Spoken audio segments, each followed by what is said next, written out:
Bonjour, moi c'est Philippe Tremblay. Moi, c'est Philippe Ross. On est deux étudiants en droit de l'Université Laval et on est ici pour vous présenter qu'est-ce que la commission municipale.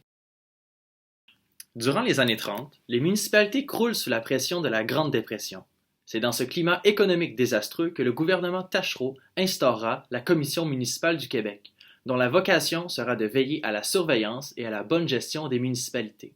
De nos jours, la Commission municipale du Québec est à la fois un tribunal administratif, une commission d'enquête publique, un médiateur, un administrateur et un tuteur pour les municipalités en difficulté, ainsi qu'un organisme conseil. La commission municipale du Québec détient tout d'abord un rôle de conseil pour les municipalités et le gouvernement.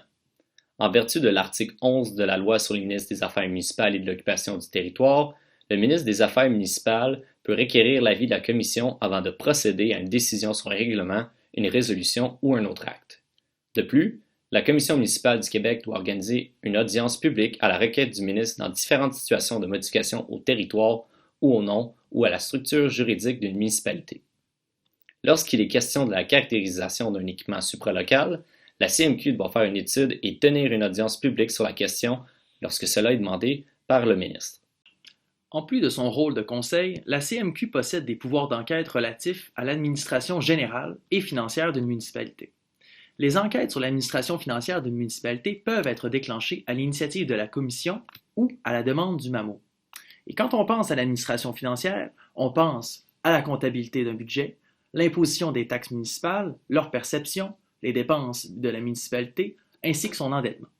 Tandis que l'administration générale d'une municipalité peut uniquement être commandée par le gouvernement. En ce qui concerne ses fonctions juridictionnelles, la CMQ agit également comme tribunal administratif. D'abord, la CMQ a l'autorité de destituer pour cause un président d'élection. La commission peut être de plus amenée à constater la fin d'un mandat d'un élu dans les cas où un élu qui démissionne en cours de mandat réclame l'octroi d'une allocation de transition. Et cette allocation est seulement allouée pour des raisons familiales sérieuses ou des problèmes de santé. Or, la commission a donc pour rôle de confirmer ou infirmer l'allocation. La CMQ est aussi responsable d'accorder ou non les exemptions de taxes foncières ou d'affaires aux personnes morales à but non lucratif. Certains demandeurs présentent parfois des requêtes très audacieuses, comme ce fut le cas pour la décision Résidence des gens heureux contre Saint-Hyacinthe, où une résidence de personnes âgées tentait d'obtenir une exemption foncière en prétendant mener des activités en vue d'assister des personnes opprimées socialement ou économiquement défavorisées. La CMQ avait refusé la demande d'exemption.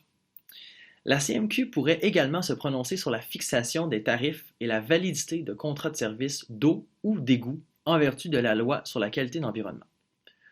Comme autre pouvoir judiciaire octroyé à la CMQ, on retrouve celui de rendre des avis de conformité en matière d'aménagement et d'urbanisme.